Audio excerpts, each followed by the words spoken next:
Krzyżowski Art Company. Film, music and art. Believing in abstract. Before watching this video, it's recommended to leave a comment, pushing a subscribe and like button. Visit us on our social media platforms, to which link you can find in the description. I'm the kind of player who was born in 1999. Still young, but the big freeze coming in really fast. Well, then again, they say men really start their lives at 30. We'll see. The world ain't all sunshine and rainbows. It's a very mean and nasty place, and I don't care how tough you are, it will beat you to your knees and keep you there permanently if you let it. Anyway, I grew up in the countryside. Back then we played classics like Gothic, Warcraft 3, Call of Duty for the first time in an internet cafe, and of course Unreal Tournament. Those were my first and I think the most important titles I ever played.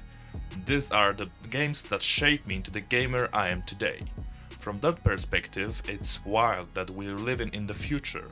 Time flies insanely fast, and the older you get, the more you feel it. And while today's tech let us do a lot and we get titles worthy of games of the decade, some genres are simply dying out. RTS games like Warcraft 3 or boomer shooters like Quake and my beloved Unreal Tournament. In the market of true old-school FPS, where solo players killed and mattered, the only one left standing is Doom. It's Doom's Slayer who puts not only demons on the floor, but also trends.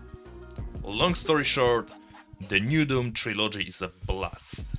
All three entries I'll briefly discuss today, because they deserve your attention.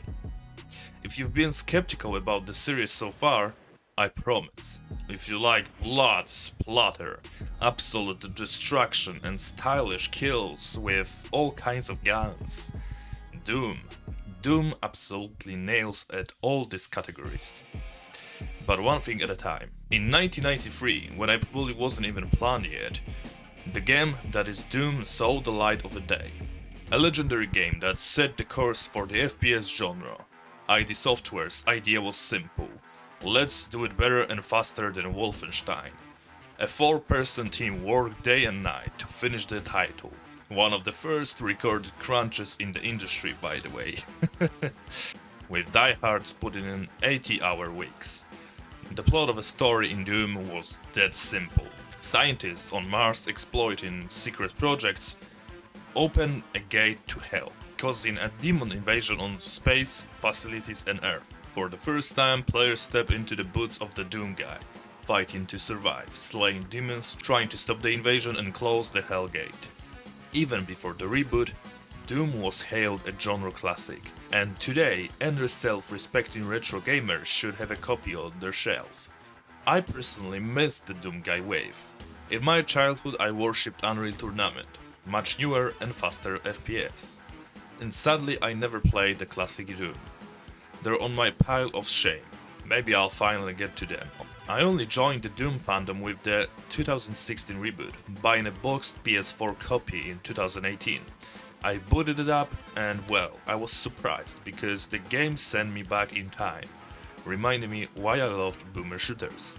Unfortunately, with little time and an appetite for newer releases, I put it aside and later sold it. Doom's legend wasn't unknown to me, but I didn't really know what I was up against. The stiffness of the first entry of the new trilogy got to me.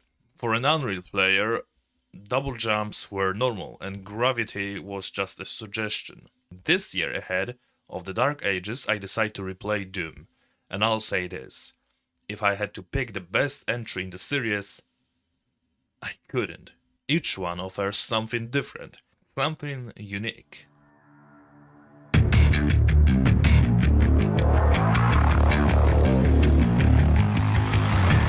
Doom 2016 above all, a game with excellent style. It's futuristic but still grounded in realism. Mick Gordon's metal electro arrangements perfectly complement the world. Traversing the Mars colony, the map layout feels like corridor rooms leading to arenas. I often got lost wandering labs and factories.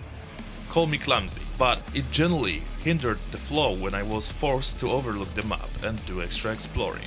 Demon fights happen in larger arenas.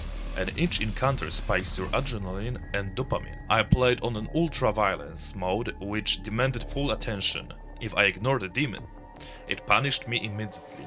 The arsenal is sizable, with upgrades via collectibles, various rifles, 2 shotguns, a rocket launcher, the BFG, and pistol. Totally useless already in the early game. And finally the chainsaw, which refills your ammo and one-shots demons. There are also glory kills, which balance the rhythm of the dance of death and restore health. The key to combat is staying in motion, hence the dance of death. The marketing pitched Doom as the return of the true FPS. No cover, no cutscenes, no mercy. And that's exactly how it landed. Doom 2016 is phenomenal to this day. The story is similar to the first 2 entries, ultimately not that important because it's derivative. What the game nails is the atmosphere of darkness and ruin. You can feel the sulfur of satanic magic in the air. But that's what this is, you know. Satanic black magic. Sick shit.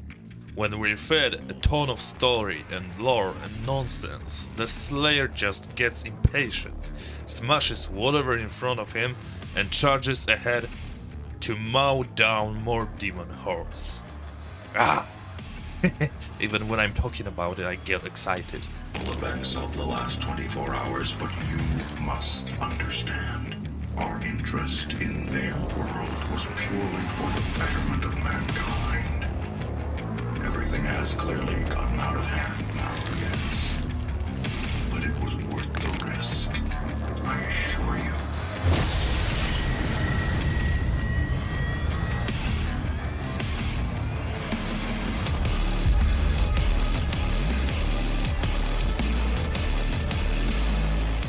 It's obvious the gameplay is king here. Bloody dynamic carnage. The final boss sadly didn't satisfy me. Maybe the devs wanted to showcase the Slayer's power, but I was surprised when the credits rolled. Dooms were never 100-hour games, and thank goodness. They're titles at the most of couple weeks of carnage, depending on how many hours you put in daily. Still, Doom 2016 put FPS back to the right track. Thanks to it, we got 2 more entries. Huge props to devs for such an incredible comeback. Without that reboot, there'd be nothing to talk about. Doom 2016 is a brutal homage to the classics and a revolution in modern FPS. Instead of realism, pure power. Instead of scripts, a rhythmic, refreshing flow. It's like heavy metal, loud, fast, and devilishly satisfying.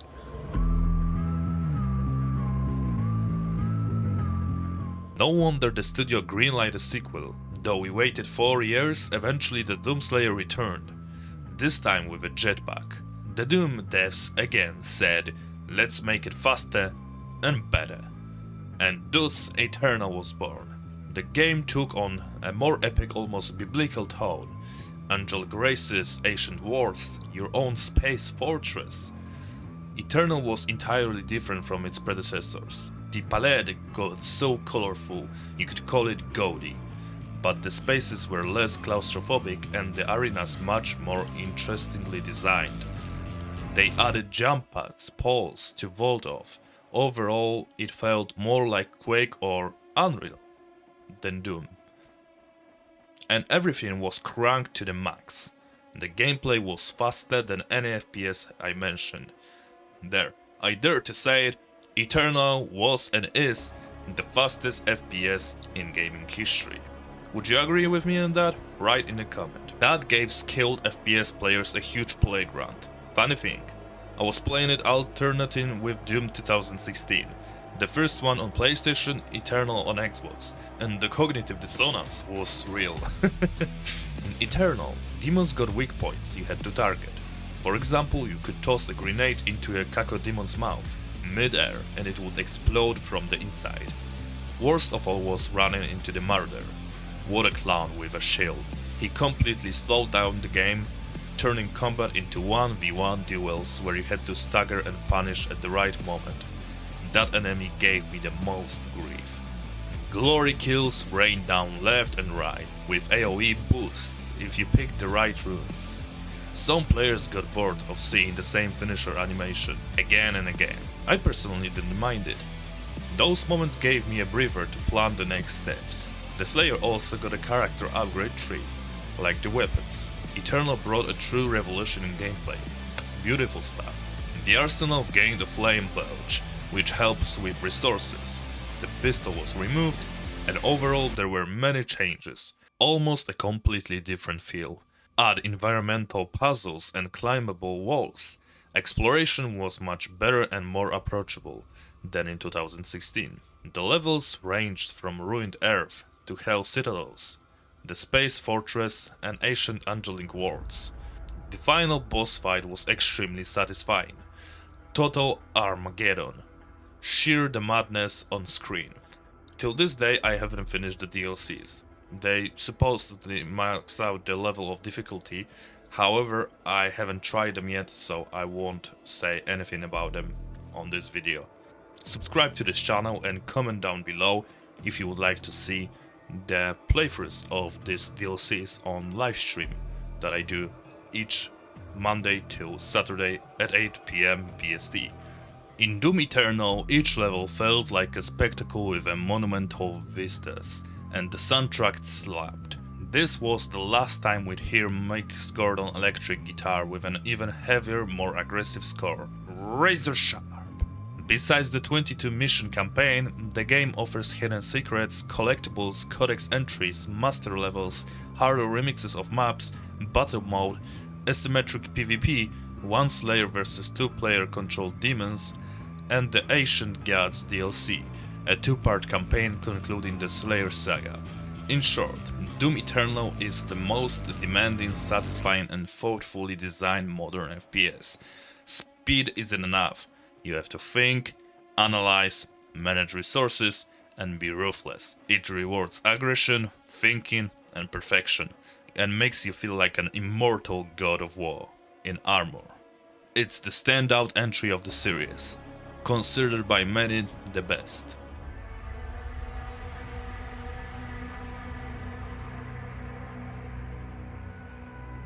And finally, after another 5 years of waiting, we got the Dark Ages, which split players between those who came for the Slaughterfest of Eternal and those who wanted a return to the 2016 style. As typical for its software, they pivoted 90 degrees again and served up a mix between Eternal and Doom 2016. Stylistically, they returned to a darker tone, medieval blended with sci-fi. If you're wondering how that makes sense, imagine Aliens the Makers giving humans tech to help in the war against Hell's legions. At least that's how I understood the plot. It was supposed to be more central this time, but you don't lose much by skipping cutscenes. As always, we're here for the Slayer. At first a slave to the Makers, later freed, he destroys demons' legions, this time with a shield. Combat became more horizontal. The Slayer isn't a jet fighter anymore, more like a tank, but a really fast one. You motherfuckers have no idea who I am, where I come from to get here today. I'm jacked up. Instead of dash, you have a shield rush. Instead of tight resource control, we got honest to godness brawling. You can pulp enemies with a morning star, a club, or your bare fist. And oh yeah, you massacrate them like Vandal. King Bruce Lee. Yo! I waited impatiently for release. Unfortunately, I didn't avoid derivative reviews and takes on Discord and YouTube. It spoiled the fun a bit. Instead of going blind and forming my own opinion, I found myself hunting for pros and cons based on someone else's outline. Honestly, nothing pisses me off more these days than the state of the internet. Still, I came to the conclusion that the Dark Ages is just awesome. The shield parry mechanic is great. I usually prefer dodging over parrying, but here you are rewarded by charging your fist. So when you parry, you lay a few punches into a demon, which feels amazing and also refills ammo. On top of that, you can customize nearly all key gameplay options to your liking. That deserves a praise. No previous entry offered it, and it's a revolutionary solution for FPS. Personally, I speed the game up to 120% and finished it in about 15 hours. That's 22 out of 22 chapters folks done and dusted. And 120% speed, ultra violence credits rolled. That's how I play. I don't rush, I pick up collectibles, but not all, and if exploration isn't calling me, I just go with the flow. The levels feels like semi-open worlds. They remove the parkour that annoyed many players and exploration is generally pleasant. Wherever you go, you run into a pack of demons to cleave through. Or a puzzle you don't have to solve, but it usually rewards you with gold or another currency used to upgrade guns, the shield and melee weapons. Most of the time I felt like I was flowing through the game, very pleasant feeling overall. It's worth mentioning there are also dragon riding and Atlan mech levels. The flying is pretty good. The mech is middling, though it gets more fun if you speed the game up, which I recommend. Still, I can't shake the feeling these aspects were forced on ID Software by Microsoft, the big corporation like. Put the dragons and mechs into it so we can market it nicely. Just a speculation. Fact is, layer levels are most interesting and enjoyable. As far for the arsenal, it feels a bit linear this time. I mainly use the gun that zaps enemies with electricity, the Ravager which restores health, the shotgun and grenade launcher, especially the launcher which really reminded me of Unreal's flak cannon. Some weapons however felt useless, but at least we got the BFC, the big fucking crossbow, man! As I said, I finished the game in about 15 hours. I'm about 10 trophies short of platinum and I didn't really chase them. The endgame bosses were genuinely satisfying. id Software has already announced the first expansion, so I've got some great extra content to look forward to when it lands. I grabbed the game through Game Pass and sadly that was the only way I can recommend it. Till now, because Game Pass prices rised. I don't know, get it on sale, but don't pay the full price of £70. It's outrageously high. For a blockbuster that lasted around 15 hours for me, that's way too much. I'd skip buying for now. Nevertheless, even though The Dark Ages is supposedly the easiest entry and met with the various problems and a wave of criticism, to me it's another strong incentlement. If ID Software bowed out now, they'd leave undefeated. Still, I'm hyped for their next project.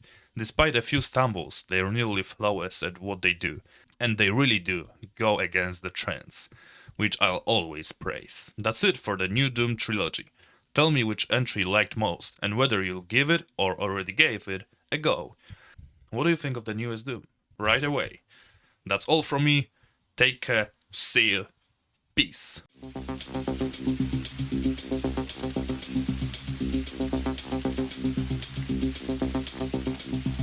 Location unknown. I'm setting off to Dijon.